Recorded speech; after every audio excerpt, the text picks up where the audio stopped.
finally admitted he didn't really handle the Def Jam situation as well as he could have during the Jay-Z era. Now, for those who don't know, at one point Jay-Z was the head of Def Jam. Yep. And he was still one of the hottest rappers ever.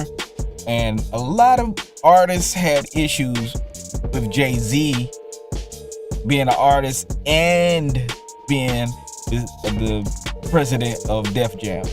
I'm gonna get to this clip real quick, and then I'm gonna come back with my commentary on everything that went on. Well, I start from the beginning. When Jay-Z got the role as president at Def Jam, I was a young artist on Def Jam trying to work on my second album. And at that time, a lot of the artists on Def Jam had an issue with Jay-Z being the president. This was the first time that a rapper, our peer, was like calling the shots, in charge of DMX release date and LL release date, and none of us took that well. And I really didn't take it well. I didn't handle myself well at all. Every interview that they booked for me, I kicked their back in. Every chance I got in front of a microphone, I had to just disparaging things to say about people who were ultimately maybe trying to help me. Even if they weren't trying to help me, if I would have helped myself, I would have been in a different predicament. But I didn't. Gas on the fire.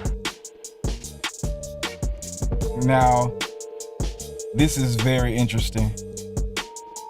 And he's absolutely right. You know, even though things may have looked like the worst situation possible, by adding fuel to the fire, you don't help the situation. And Jay-Z is a rapper's rapper, so you never know. He could have actually helped a lot more people if they were willing to receive what Jay-Z was doing.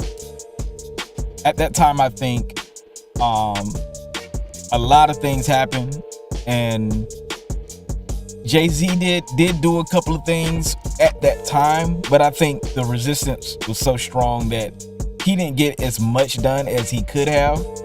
And Joe Budden is one of those guys who constantly shoots himself in the foot when it comes to certain situations. You know, some people learn only by doing the opposite of the right thing. And unfortunately, Joe Budden is one of those guys. It's good that he can realize and look back and acknowledge that a lot of the dealings and the shortcomings he had in his career were kind of due to his own mentality, his own thought, and you do have to respect that. No matter if you like Joe Budden or you hate Joe Budden or whatever feelings you have about this guy, you have to respect the fact that, one, he was one of the first guys on the internet doing this TV thing, this commentary thing, this podcast thing. Two, he reinvented himself no matter how many times he fell off. And that is commendable. And then, you know, as a grown-up, he realized, hey, these mistakes in my life mainly had to do with myself. So you definitely have to respect the fact that this guy can have, you know, have the hindsight and be like, okay, I fucked up. I did bad. I did things the wrong way. Now he's able to give advice and also, you know, show people that you know it's another way. And he has one of the best podcasts out. And you know, he still worked really hard at what he was doing. Maybe he wasn't the best at making a song. He's a good rapper, but he's not the best at making a song. Two different things. But he definitely had an eye for content overall. And that is commendable. Shout shouts out to Joe Budden podcast, man. Shouts out to Jay-Z. And one day I hope he mends up all his relationships if he feels like he should.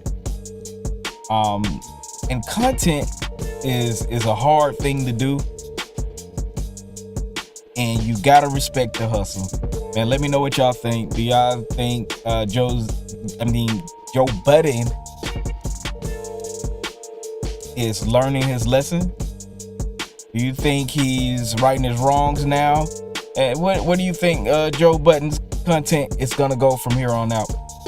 Let me know what y'all think. Make sure you like, comment, and subscribe. More content is on the way.